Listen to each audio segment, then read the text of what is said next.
அதாவது வீட்டுக்குள்ளே நாம் திருடாமல் இருக்கணும். திருடுறதுங்கிறது வெளியில் தான், நம்ம எங்கேயோ திருடுற அதான் திருடுன்னு நினச்சிட்டு இருக்காங்க. வீட்டுக்குள்ளே நம்ம ஒழுக்கமாக இருக்கணும். வீட்டுக்குள்ளே ஒரு மானத்தோடு வாழணும். வீட்டுக்குள்ளே ஒரு சுயமரியாதை தேவை, ஒரு மரியாதை தேவை. வீட்டுக்குள்ளே முதல்ல நம்ம திருடாமல் இருக்கணும். அதாவது அப்பா பாக்கெட்லேருந்து பணம் எடுக்கிறது, அம்மா வச்சுருப்பாங்க பணம், அந்த பணத்தை எடுக்கிறது, அந்த மாதிரியான போக்கு இருக்குல்ல, இதுதான் வந்து அடிப்படையான திருட்டு. வீட்டுக்குள்ளே தானே, அவங்க தானே, இவங்க தானே அப்படின்னு நினச்சிட்டு இவங்க திருடுவாங்க. தெரியாமல் எடுப்பாங்க. இப்போ எடுத்தால் ஒன்றும் நினைக்க மாட்டாங்க அப்படின்னா உன்னோட உரிமை இருக்குது. நினச்சா நம்மளை தப்பாக நினைக்க மாட்டாங்க அப்படின்னா அவங்க இருக்கும்போதே நான் எடுப்பேன். அவங்க இருக்கும்போதே, ஒரு அப்பா இருக்கும்போதே அவருடைய பாக்கெட்லேருந்து பணம் எடுப்பேன் அப்படின்னா அது ஓகே, திருட்டு கிடையாது. ஆனால் அவருக்கு தெரிஞ்சிடக்கூடாதுன்னு நினச்சிட்டு நீ ஒரு 5 ரூபாயோ 10 ரூபாயோ எடுக்கிற பார்த்தீங்களா, அதுதான் திருட்டு. அப்போ திருடினா என்ன நடக்கும்? ஒரு திருடர்கள் எப்படி இருப்பாங்க? சோம்பேறியாக இருப்பாங்க. அவங்ககிட்ட நல்ல பழக்கமே இருக்காது. அவங்க ஒரு லட்சியவாதியாக இருக்க முடியாது. அவங்க ஒரு பயந்தாங்குழியாக தான் இருப்பாங்க. அப்போ வந்து அந்த மன உறுதி இல்லாமல் இருப்பாங்க. முறையான வழிகளில் அவங்களுக்கு நம்பிக்கை இருக்காது. உழைச்சி முன்னேறணும் அப்படிங்கிறதுல நம்பிக்கை இருக்காது. அந்த மாதிரி நீங்கள் வீட்டில் தானே அப்படின்னு சொல்லி உங்களுக்கு உங்கள் வீட்டில் இருக்கிற அம்மா அப்பாவுக்கு தெரியாமல், அல்லது கணவனுக்கு தெரியாமல், மனைவிக்கு தெரியாமல் அவங்களுக்கு சொந்தமான ஒரு பொருளையோ பணத்தையோ தெரிஞ்சிடக்கூடாதுன்னு நினச்சிக்கிட்டே எடுக்கிறீங்க பாருங்கள். ஒரு 5 ரூபாயோ 10 ரூபாயோ அல்லது 50 ரூபாயோ 100 ரூபாயோ, இந்த திருட்டு உங்களை சோம்பேறியாக மாற்றும். உங்களுக்கு வந்து முறையான வழியில் உழைக்கணும் அப்படிங்கிற எண்ணம்லாம் உங்களுக்கு ஏற்படாமல் செய்துவிடும். அதனால் வீட்டில் நாம் நேர்மையாக இருக்க பழகணும். வீட்டில் உள்ளவங்ககிட்ட வந்து நம்ம திருடாமல் இருக்க பழகணும். அதுபோல் பார்த்திங்கன்னா, இப்போ ஒரு மனைவி இருக்காங்க, வேலைக்கு போக மாட்டேன்றாங்க, வீட்டிலே இருக்காங்க. அது கணவனுடைய உழைப்பை திருடுற மாதிரி தான். ஏன்னா அவங்கவுங்களுக்கு இப்போ மனிதர்களுக்கு ஒரு எறும்பு மண்புழு கூட தனக்கு தேவையான உணவை தேடிக்குது. ஒரு மண்புழு கூட. இந்த பெண்கள் பார்த்திங்கன்னா அவங்களுக்கு நல்ல நீளமாக 2 கை இருக்குது, கால் இருக்குது, இதெல்லாம் வச்சுக்கிட்டு வாய் இருக்குது, இதெல்லாம் வச்சுட்டு தனக்கு தேவையான உணவுக்காக வேலைக்கு போகாமல் வீட்டிலே இருக்காங்கல்ல.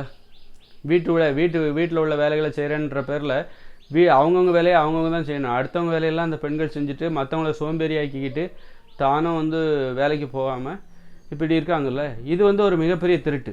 இதை அனுமதிக்கவும் கூடாது. அதாவது திருட்டுங்கிறது திருடவும் கூடாது, திருட்டை அனுமதிக்கவும் கூடாது. சரி மனைவி தானே அப்படின்னு சொல்லிட்டு விட்டுறக்கூடாது. இப்போ சரி நம்ம பையன் தானே, நம்ம பாக்கெட்லேருந்து ஏதோ 500 ரூபாய் எடுத்துகிட்டு போயிட்டான், பையன் தானே அப்படின்னு சொல்லிட்டு விடக்கூடாது.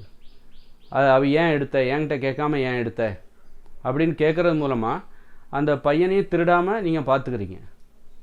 தொடர்ந்து திருடாமல் பார்த்துக்கிறீங்க. அதுபோல் ஒரு மனைவி தானே, வேலைக்கு போகலை, அவங்களுக்கு விருப்பம் இல்லை அப்படின்னு விடக்கூடாது. வேலைக்கு போக வைக்கணும், பழக வைக்கணும். அதன் மூலம் அவங்களுக்கு ஒரு நல்ல விஷயத்தை கற்றுக் கொடுக்குறீங்க. அவங்களுக்கு அதுதான் நீங்கள் செய்கிற நல்லது. சும்மா வந்து வீட்டில் வேலைக்கு போக வேண்டாம், வீட்டிலே இரு, நான் அவனுக்கு சம்பாதிச்சு தரேன் அப்படிங்கிறது நல்லது கிடையாது. நல்லது செய்கிற மாதிரி அவங்களையும் கெடுக்குறீங்க, உங்களையும் கெடுக்குறீங்க. அதனால் திருட நம்ம ஏன் வீட்டை வந்து பூட்டிகிட்டு போகிறோம்னா திருடுவதை தான் திறந்து போடக்கூடாது. அதுபோல் தான் திருடுவதற்கு அனுமதிக்கக்கூடாது. அவங்க பூட்டின வீட்டை உடைக்கிறாங்க, நல்லா பக்காவாக பூட்டிகிட்டு போனீங்க எல்லாமே, ஆனால் அதை உடச்சி ஒருத்தர் திருடிட்டு போகிறாங்கன்னா அதில் உங்கள் மேலே தப்பு இல்லை. ஆனால் நீங்கள் வந்து ஒரு பலவீனமான பூட்டு போட்டிருக்கீங்க, அல்லது வந்து பூட்டாமல் திறந்து போட்டு போயிட்டீங்க, அப்போ திருடிட்டு போகிறாங்க அப்படின்னா திருட மேலே தப்பு கிடையாது, உங்கள் மேலே தான் தப்பு. அதுபோல் திருடுவதும் தப்பு, திருட அனுமதிப்பதற்கு காரணமாக இருப்பதும் தப்பு. அப்படின்னு அதனால் வீட்டுக்குள்ளே முதல்ல நேர்மையாக இருக்க பழகுங்க. அப்படி இருக்கணும்னா என்ன பண்ணணும் அப்படின்னா, அவங்கவுங்களுக்கு வீட்டில் தனித்தனி ரூம் வேணும். தனித்தனி ரூம் இருக்கணும். ஒருத்தருடைய ரூமுக்குள்ளே இன்னொருத்தர் போகக்கூடாது. அப்போ இதிலே வந்து ஒரு அடிப்படையான கட்டுப்பாடு வந்துடுது. இன்னொருத்தருடைய ரூமுக்குள்ளே போகக்கூடாதுன்னா அவங்களுக்குள்ள பொருளை வந்து நீ எடுக்கவே கூடாதுங்கிறது தானே அதில் அர்த்தம். வீட்டில் இருக்கிற ஒருத்தர் வந்து வெளியில் வந்து சந்திச்சுக்கோ. ஒரு கணவனுக்காக தனி ரூம் இருக்கணும், மனைவிக்கு தனி ரூம் இருக்கணும் ஒரு வீட்டுக்குள்ளே. அந்த வீட்டுக்குள்ளே ஒவ்வொரு ரூமுக்குள்ளேயும் அப்போ அந்த வீட்டுக்கு வெளியில் ஒரு கணவன் மனைவியும் சந்திச்சுக்கிறதுக்குன்னு தனியாக ரூம் வச்சுக்கோ. ஒரு மனைவிக்குன்னு தனியாக ரூம் இருக்கணும், கணவனுக்குன்னு தனியாக ரூம் இருக்கணும். கணவன் மனைவி சந்தித்து உறவாடுவதற்கு, காதல் செய்வதற்கு, காமத்தில் ஈடுபடுவதற்கு தனி ரூம் வச்சுக்கோ. இப்படி தான் ஒரு வீடு இருக்கணும். ஒரு 8 வயசுக்கு மேலே ஆயிடுச்சு, பிள்ளைகளுக்கு தனித்தனி ரூம் கொடுக்கணும். அப்போ தான் அவங்கவுங்க வேலையை அவங்கவுங்களே செய்வாங்க.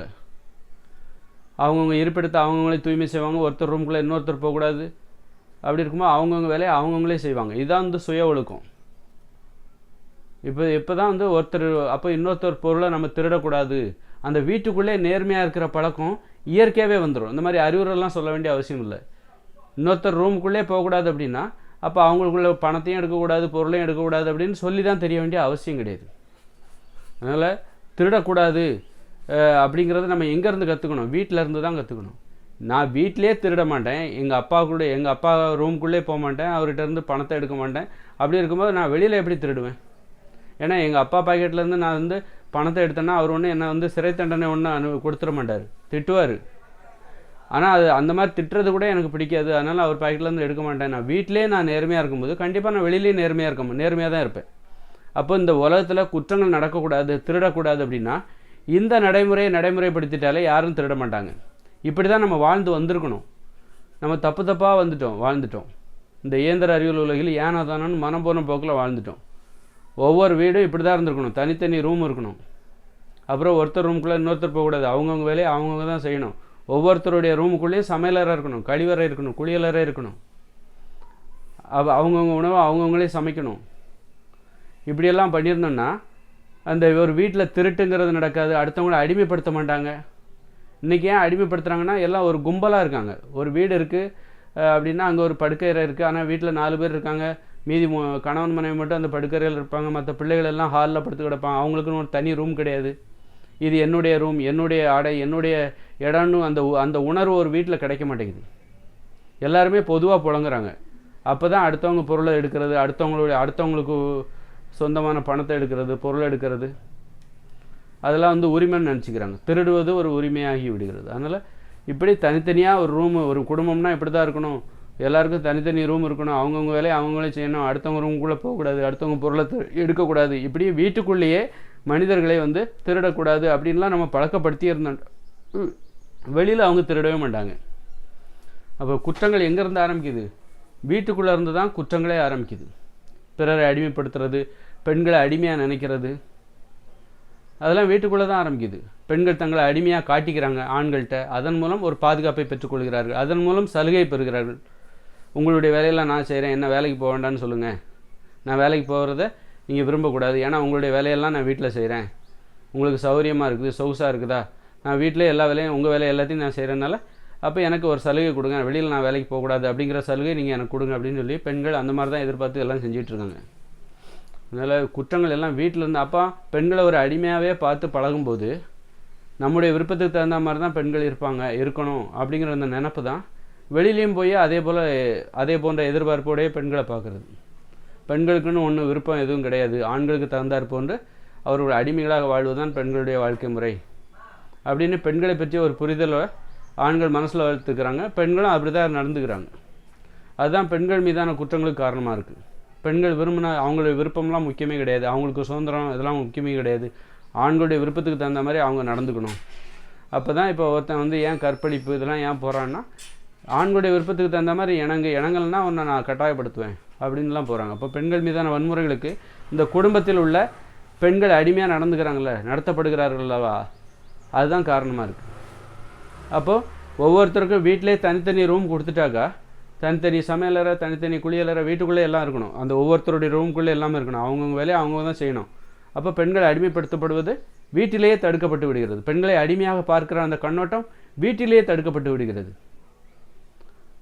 அப்போ வெளியிலையும் பெண்களுக்கு எதிரான குற்றங்கள் நடக்காது. வீட்டுக்குள்ளே குற்றங்கள் இல்லாமல் வீட்டுக்குள் நடக்கும் குற்றங்களிலிருந்து பெண்கள் பாதுகாக்கப்படுகிறார்கள். இப்படி வந்திருந்தோன்னா இந்த உலகத்தில் குற்றமே நடந்திருக்காது. நம்ம சரியான வழியில் வாழ தவறிவிட்டோம். நம்ம வந்த பாதை தப்பான ஒரு வாழ்க்கை வாழ்ந்துட்டுருக்கோம். தப்பான ஒரு வழியில் வந்து கொண்டு இருக்கிறோம். தப்பான திசையில் போய் கொண்டு இருக்கிறோம். அழிவை நோக்கி நம்ம போய்கிட்டு இருக்கிறோம்.